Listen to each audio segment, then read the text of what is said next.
দেখুন, পাড়ায় পাড়ায় দেখুন, কিছু স্বার্থের জন্য সনাতন ধর্মকে ত্যাগ করে অন্যান্য ধর্মে চলে যাচ্ছেন। উদ্দেশ্যটা কি? নাকি সেই ধর্ম অবলম্বন করলে শরীর নাকি রোগ ভালো হয়ে যাবে। স্বধর্মের নিধন সেও পরধর্ম ভয়াবহ। যারা এই স্বার্থের জন্য ধর্ম ত্যাগ করছেন, আপনারা পরবর্তীকালে ভগবানের কাছে দাঁড়িয়ে জবাব দিতে পারবেন না। ধর্ম কোনো স্বার্থের উপরে দাঁড়ায় নাই। আমরা স্বার্থের প্লাস্টিকে ধর্মটাকে মুড়ে দিয়েছি। তার জন্য আমাদের এত দুঃখ, এত জ্বালা, এত যন্ত্রণা। বপ্রবাহন সেই ঘোড়াটাকে ধরে তার মায়ের কাছে নিয়ে আসছে। মায়ের নাম কি?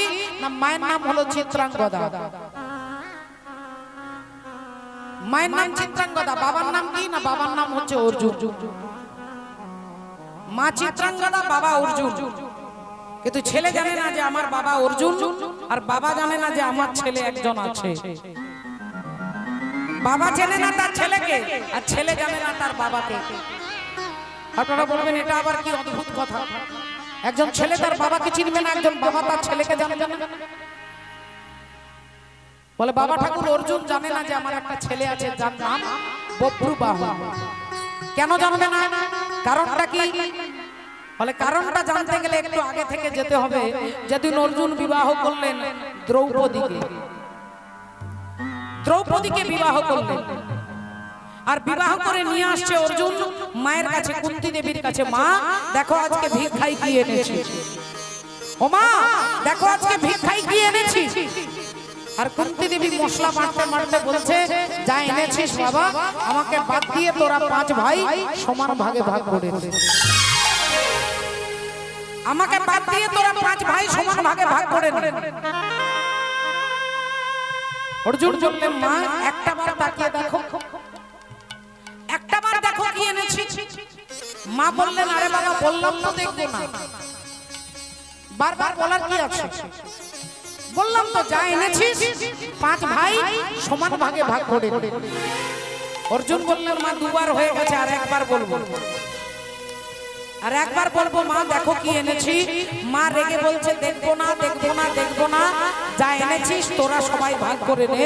যেই বলেছে অর্জুন দ্রৌপদীর হাতটা ছেড়ে দিয়ে বলছে, দ্রৌপদী আজ থেকে তুমি একা আমার স্ত্রী নও, আজ থেকে তুমি আমাদের 5 ভাইয়ের স্ত্রী। আজ থেকে তুমি আমাদের 5 ভাইয়ের স্ত্রী। অর্জুন বলছেন আজ থেকে তুমি 5 ভাইয়ের স্ত্রী। যুধিষ্ঠির দাদা চিৎকার করে উঠলেন, অর্জুন কি পাগলের মতো বলছিস? একটা নারীর 5টা স্বামী, এটা হতে পারে? অর্জুন বললেন, দাদা আমি বলিনি, মা বলেছে।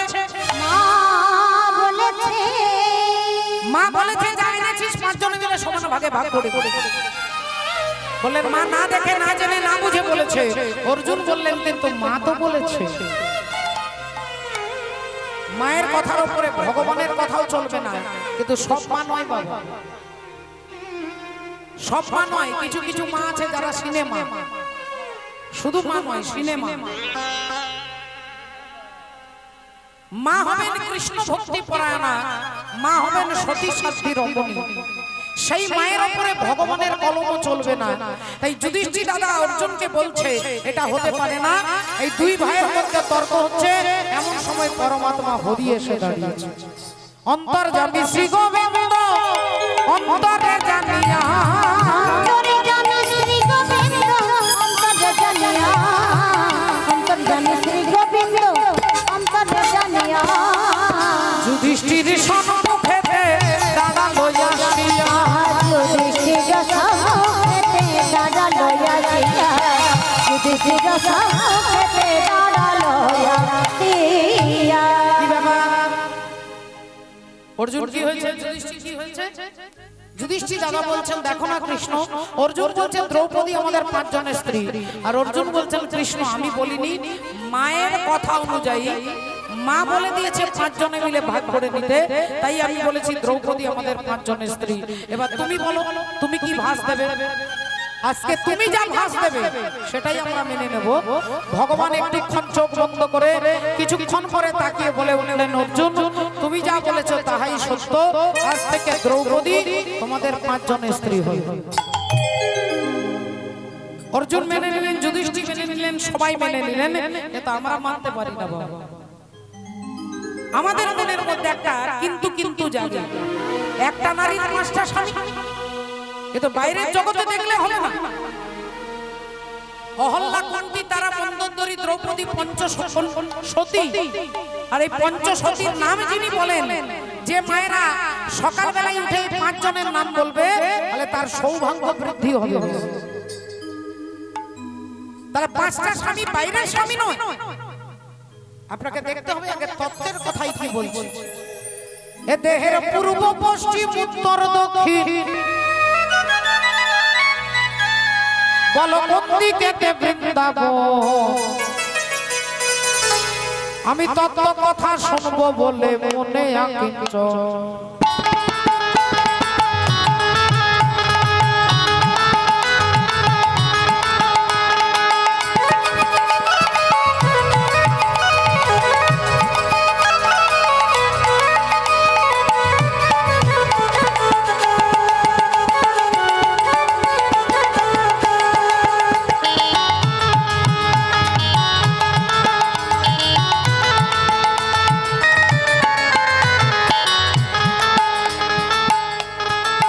দেহের পূর্ব পশ্চিম উত্তর দক্ষিণ, বলো কোন দিকেতে বৃন্দাবন। তত্ত্ব কথা শুনবো বলে মনে আকিঞ্চন, তত্ত্ব কথা শুনবো বলে মনে আকিঞ্চন।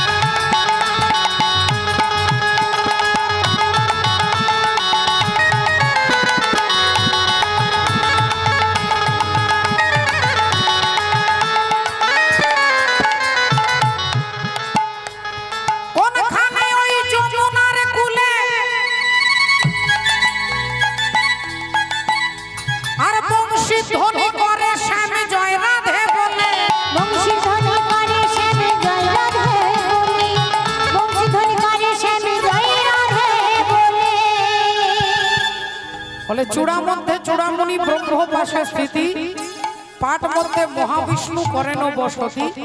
চক্ষুতে শ্রী কালাচাঁদ করিতেছে ধ্যান, নাসিকাতে নিত্যানন্দ করে মধুপান। কর্ণেতে চৈতন্য গোসাই হয়ে সাবধান, মুখেতে ভদ্রাক্ষ বসি 32 যোগান। জিহ্বাতে নারদ মুনি বাজাই কন্দল, জিহ্বা নিচে বসে নদী গয়া গঙ্গা জল। আল জিহ্বায় সরস্বতী, বামেতে শ্রীদাম, কণ্ঠেতে শ্রী কানাই, বাহুতে বলরাম। হস্তেতে শ্রী গোবিন্দ দান অধিপতি, সপ্তদ্বীপে জগন্নাথ করেন বসতি। নাভিমূলে ব্রহ্মা সদা করিতেছে লীলা, লিঙ্গে মহাদেব বসি লয়ে চন্দ্রকলা। গুচ্ছদ্বারে বসিয়াছে নাড়ুয়া গোপাল, কামিনীর সঙ্গে কেলি বড়ই রসাল। হাঁটুতে শক্তির স্থিতি বসুমতি পায়, 18 মোকাম তত্ত্ব শোনো সমুদায়। এই সব তত্ত্ব কথা যেই জন জানে, নরলোকে তুচ্ছ তারে দেবলোকে মানে।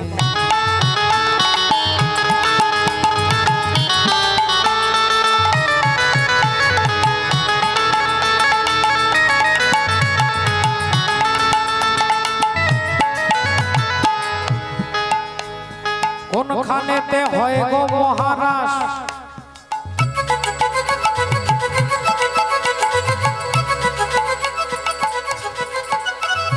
কোনখানেতে রাধা কৃষ্ণ সদা করে বাস। কোনখানেতে রাধা কৃষ্ণ সদা করে বাস, কোনখানেতে রাধা কৃষ্ণ সদা করে বাস।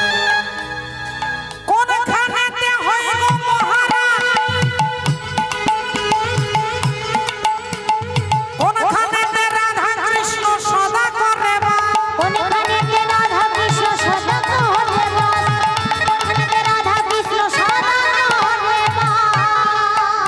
আমি জানবো বলে এই অভিলাষ ওরে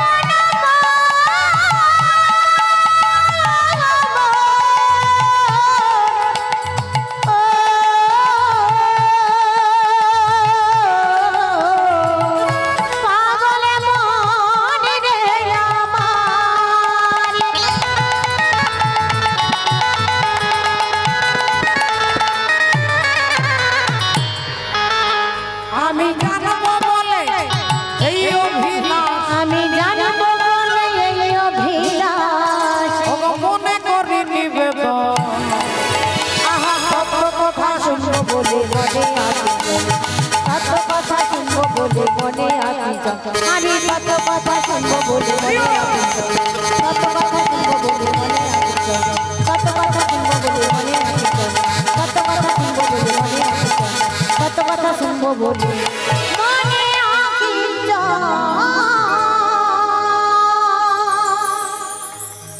শ্রদ্ধে বাবা ঠাকুর ভক্তিমতী মায়ের আসুন আজকে দেখুন রাধে রাধে হরি হরি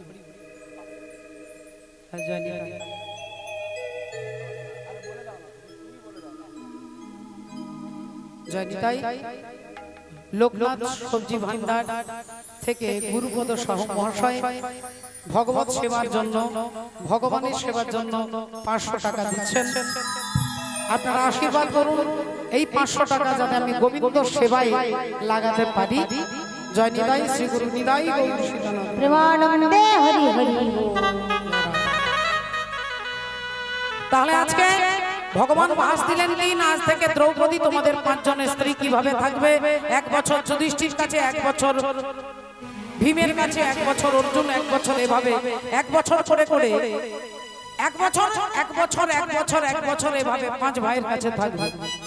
তবে একটা কথা মনে রাখতে হবে, যখন দ্রৌপদী যার ঘরে থাকবে, যে স্বামীর ঘরে থাকবে, সেই ঘরে যদি কেউ অন্য কেউ ঢুকে যায় তাকে 12 বছরের জন্য নির্বাসনে চলে যেতে হবে।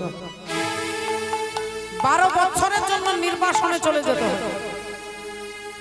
এই নিয়মটা দিয়ে ভগবান চলে গেলেন। সেই নিয়মেই সংসার চলছিল। 1 বছর যুধিষ্ঠির, 1 বছর ভীম, এভাবে চলতে চলতে চলতে কয়েকটা বছর পেরিয়ে গেল।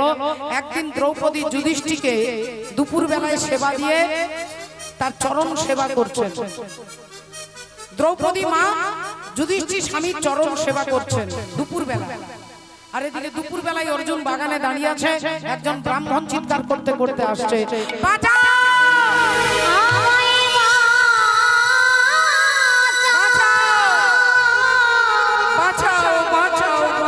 অর্জুন আমায় বাঁচা,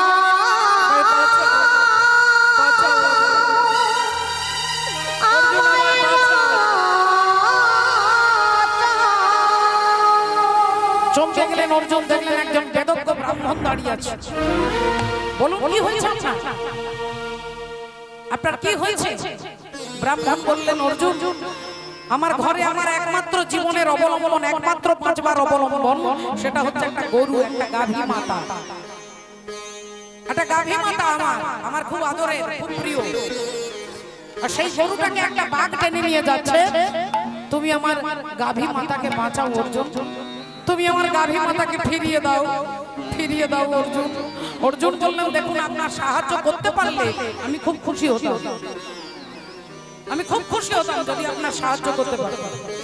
কিন্তু আমি আপনার সাহায্য করতে পারছি না, কারণ ওই বাঘটাকে মারতে গেলে যে তীর ধনুক দরকার, সেই তীর ধনুকটা এখন ওই ঘরে রয়ে গেছে যেই ঘরে যুধিষ্ঠির আর অর্জুন দ্রৌপদী বসে আছে।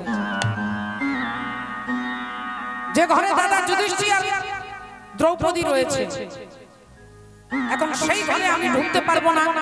আর সেই ঘরে না ঢুকলে আমি গান্ডীব ধনুকটা পাবো না। তাই আমি আপনাকে সাহায্য করতে পারছি না। ব্রাহ্মণ বললেন, তাহলে তুমি তোমার ধর্মকে ত্যাগ করবে। ধর্ম রক্ষতি রক্ষিতা, ধর্মই তোমাকে রক্ষা করবে, কেউ তোমাকে রক্ষা করবে না। আপনার বাবা, কাকা, দাদা, জ্যাঠা, খুড়ো, কোনো রাজনৈতিক নেতা আপনাকে কেউ বাঁচাতে পারবে না। বাঁচাবে কেন? আপনার ধর্ম। ধর্ম রক্ষতি রক্ষিতা। আর সেই ধর্মকে যদি আপনি ছেড়ে দেন তাহলে ধর্ম আপনাকে ছেড়ে দেবে। রাধে রাধে। তাই তুমি ক্ষত্রিয় ধর্ম পালন করবে না। সর্জন তেজ ধৃতির রক্ষং যুদ্ধে চাপ্য পলায়নম দানবিশ্বর ভাবশ্চ ক্ষত্রং ধর্ম স্বভাবজ। ক্ষত্রিয় ধর্মই হচ্ছে কোন দুঃখী ব্যক্তিকে সাহায্য করা। তুমি আমাকে সাহায্য করবে না অর্জুন? অর্জুন এর কথা যেই মনে করিয়ে দিয়েছে, বলছে আপনি একটু দাঁড়ান। এই বলে ছুটে গিয়ে সেই ঘরে গিয়ে গান্ডীব ধনুকটাকে এনে বাঘটাকে হত্যা করে গাভী মাতাকে ব্রাহ্মণকে ফিরিয়ে দিলেন। ব্রাহ্মণ আশীর্বাদ করলেন। সেই আশীর্বাদ নিয়ে অর্জুনের যুধিষ্ঠির দাদার কাছে হাত জোড় করে দাঁড়িয়েছে। আমি চলে যাই, আমি চলে যাই,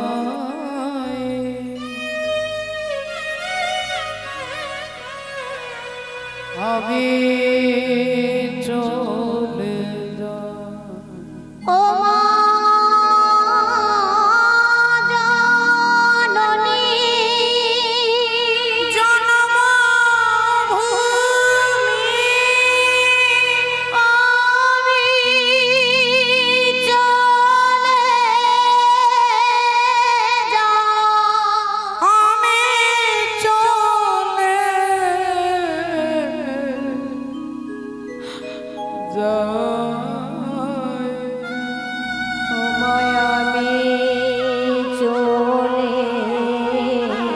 বিদায়, বিদায় দাদা যুধিষ্ঠির। 12 বছরের জন্য নির্বাসনে আমি চললাম। যুধিষ্ঠির দাদা বললেন, ভাই তুই যাস না ভাই, তোর কোনো দোষ নেই। তুই একজন ব্রাহ্মণকে সাহায্য করবার জন্য এই ধর্মকে লঙ্ঘন করেছিস। একটুক্ষণ আগে আপনারা শুনলেন যে ধর্ম রক্ষতি রক্ষিতা, ধর্ম আপনাকে রক্ষা করবে। কিন্তু বাবা ঠাকুর অনেক সময় ধর্মকে লঙ্ঘন করে ধর্মকে বাঁচানোর চেষ্টা করা হয়। যেমন বলে যখন ইংরেজদের আমল ছিল, ইংরেজরা জানে যে হিন্দু সনাতন যারা, তারা গাভী মাতাকে পুজো করে, গাভী মাতাকে মা বলে। গাভী মাতার মধ্যে নাকি 33 কোটি দেবতা থাকে। তাই ইংরেজরা কি করলো, কি চালাকি করলো জানেন? ক্ষত্রিয়দের সঙ্গে যখন যুদ্ধ হচ্ছে তখন গরুগুলোকে সামনে দাঁড় করিয়ে দিয়েছে, আর গরুদের আড়ালে দাঁড়িয়েছে হরি হরি হরি বল। রাধে রাধে। ভুল হয়ে যাচ্ছে বাবা। ইংরেজরা নয়, বিধর্মী যারা, তারা জানে যে হিন্দুরা গরুকে প্রণাম করে। তাই গরুকে সামনে দাঁড় করিয়ে তারা গরুর আড়ালে দাঁড়িয়ে আর যুদ্ধ করছে, গুলি মারছে। আর ক্ষত্রিয় রাজারা ভাবছে যে ওদেরকে গুলি করতে গেলে, ওদেরকে মারতে গেলে গাভী মাতার গায়ে লাগবে। এই গাভী মাতাকে বাঁচানোর জন্য হাজার হাজার ক্ষত্রিয় রাজা হিন্দুরা মারা গেল শুধু গাভী মাতার মর্যাদা রক্ষা করবার জন্য। সেদিন ওই 50টা 100টা গাভীকে না দেখে যদি তাদেরকে মারা হতো, আজকে ভারতবর্ষে 32,000 গাভী মাতাকে হত্যা করবার কারখানা আছে, গো হত্যার কারখানা। সেটা এই পরিস্থিতিটা আসতো না যদি সেদিন ওদেরকে লক্ষ্য করে মারতে গিয়ে 50টা গাভী মারা যেত। কিন্তু আজকের এই পরিস্থিতিটা হতো না। তাহলে ধর্মকে আঘাত করে অনেক সময় ধর্মকে বাঁচানোর জন্য ভগবান সতী তুলসীর সতীত্ব নাশ করলেন। কেন? তুলসীর স্বামী হচ্ছে শঙ্খচূড় দৈত্য, আর ওই দৈত্যের এমন ক্ষমতা স্বর্গমর্ত পাতাল সবাইকে এক করে সবাইকে তিনি মারতে পারবেন। এরকম প্রতাপশালী রাজা হচ্ছেন রাজা শঙ্খচূড়। আর তাকে মারবার জন্য তিনি একটাই কারণে মরবে, যদি তার স্ত্রীর সতীত্ব নাশ হয়।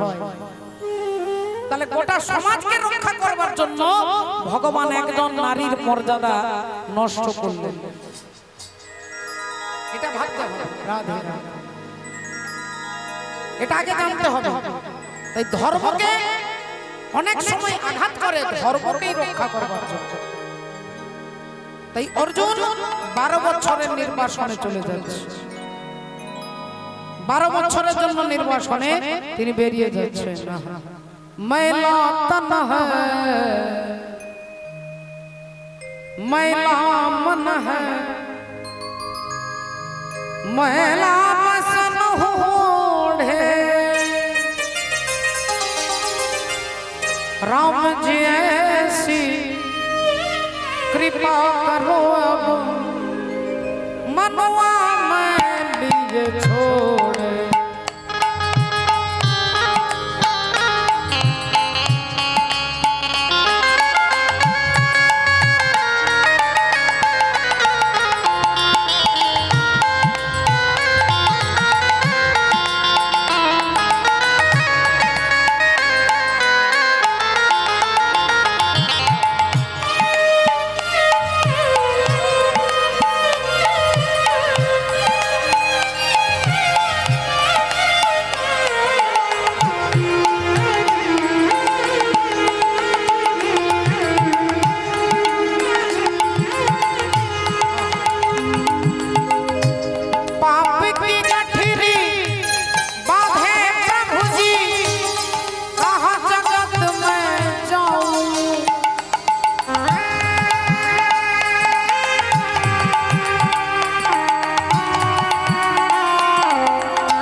इस गठरी को त्याग कर प्रभु जी शरण तुम्हारे आओ भक्ति में रम जाए ये मन भक्ति में रम जाए ये मन माया में ना दौड़े राम जी ऐसी कृपा करो मनवा मैं लिए छोड़।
चार दिनों का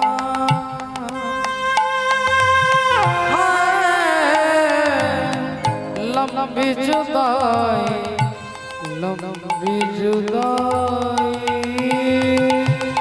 लंबी जुदाई।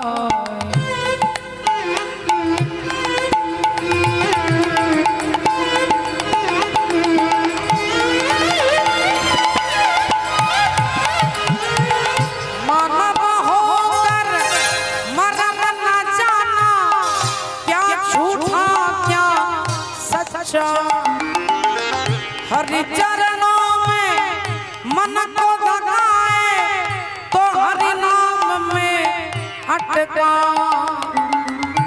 मानव होकर तेरा ये गुण गाए तो मैं जानूं राम जी ऐसी कृपा करो मनवा मैं लिए छोड़े। मैला तन है मैला मन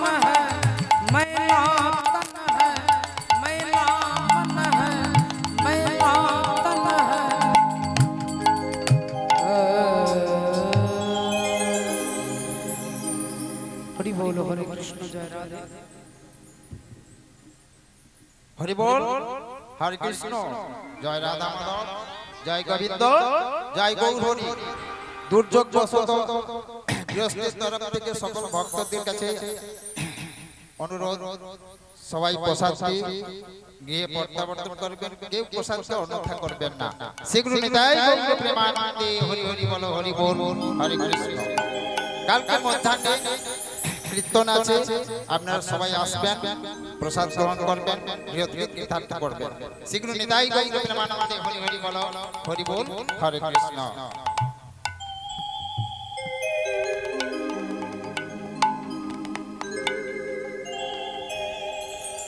জয় নিতাই, জয় রাধা। 12 বছরের নির্বাসনে অর্জুন বেরিয়ে পড়লেন। দেখতে দেখতে সময় কাটতে কাটতে চলতে চলতে চলতে চলতে 1 মাস 2 মাস 1 বছর 2 বছর 5 বছর 10 বছর পেরিয়ে গেল। অর্জুনের চেহারা বদলে গেল, রং বদলে গেল, চুল বড় হয়ে গেল, নখ বড় হয়ে গেল, গায়ের রংটা পাল্টে গেল। অর্জুন 10 বছর পার করে দিয়েছে, বাকি আছে আর 2 বছর। আর এই 2 বছর পেরিয়ে গেলে আমি আবার আমার দাদার কাছে ফিরে যাব, এই আশায় এভাবে দিন চলতে চলতে কখনো গাছের তলায়, কখনো পাহাড়ের গুহায়, কখনো জঙ্গলে, কখনো মাঠে, এভাবে থাকতে থাকতে 1টা বছর আরো পেরিয়ে গেল। 11 বছর হয়ে গেল, বাকি আছে আর 1টা বছর। এইভাবে অর্জুন হাঁটতে হাঁটতে তিনি চলে এসেছেন মণিপুর রাজ্যে। অর্জুন মণিপুর রাজ্যে চলে এসেছে, কিন্তু এটা যে মণিপুর রাজ্য এটা কিন্তু অর্জুন জানে না। গাছের তলায় ছায়াতে হাতের উপরে মাথা রেখে অর্জুন ঘুমিয়ে পড়েছে। আর সেই সময় মণিপুর রাজ্যের রাজা হচ্ছে, যার নাম হলো রাজা চিত্রভানু। সেই চিত্রভানু রাজার একমাত্র মেয়ে, তার নাম হচ্ছে চিত্রাঙ্গদা। সেই চিত্রাঙ্গদা দেবী তিনি রাজকন্যা হয়ে রাজকুমারের পোশাক পরতেন, ধুতি পাঞ্জাবি পরতেন, ছেলেদের মতো কোমরে তলোয়ার রাখতেন, পিঠে ধনুর্বাণ রাখতেন, হাতে তলোয়ার রেখে ঘোড়া চালিয়ে তিনি রাজ্য দর্শন করতে যাচ্ছেন। তার জীবনের একটাই ইচ্ছে, ছোটবেলাকার ইচ্ছে, আমি অর্জুন ছাড়া কাউকে বিয়ে করব না, অর্জুন ছাড়া কাউকে বিবাহ করব না। তাই তিনি মেয়ে হয়েও ছেলের মতো ধুতি পাঞ্জাবি পরে মাথায় একটা মুকুট দিয়েছে, ঘোড়ার পিঠে চেপে রাজ্য দর্শন করতে করতে করতে সেই জায়গাটায় এসে পৌঁছে গেছে যেখানে অর্জুন মাথার উপরে, হাতের উপরে মাথাটা রেখে ঘুমোচ্ছে। চিত্রাঙ্গদা অমনি দেখতে পেলেন রাস্তায় একটা লোক শুয়ে আছে, বলে উঠলেন, এই যে উড়ো উড়ো উড়ো উড়ো উড়ো, ওখান থেকে সরো, ওখান থেকে সরে যান। অর্জুন সত্যি ঘুমিয়েছিল, তাই ঘুমটা ভেঙে গেছে। তাকিয়ে দেখছে একটা অপূর্ব সুন্দর রাজপুত্র, কি সুন্দর দেখতে ছেলেটা। চিত্রাঙ্গদা দেখে বলছে, এখান থেকে উঠুন, সরুন। অর্জুন বললেন, দেখুন আমার ডান দিকেও জায়গা আছে, বাঁ দিকেও জায়গা আছে, আপনি আমার ডান দিক দিয়েও যেতে পারেন, আপনি আমার বাঁ দিক দিয়েও যেতে পারেন, আর তাও যদি না যাবেন আপনি আমাকে ডিঙে, আমাকে লাফিয়ে দিয়ে তারপরে আপনি যেতে পারেন। দেবী চিত্রাঙ্গদা বললেন, কোন মানুষ তো অনেক দূরের কথা, একটা কুকুর বেড়ালকেও লাফিয়ে যেতে নেই বাবা। একটা রাস্তায় কুকুর শুয়ে আছে, আপনি লাফিয়ে চলে যাবেন, আপনার পুণ্য ক্ষয় হয়ে যাবে। আমার বানানো কথা নয়, শাস্ত্রের কথা।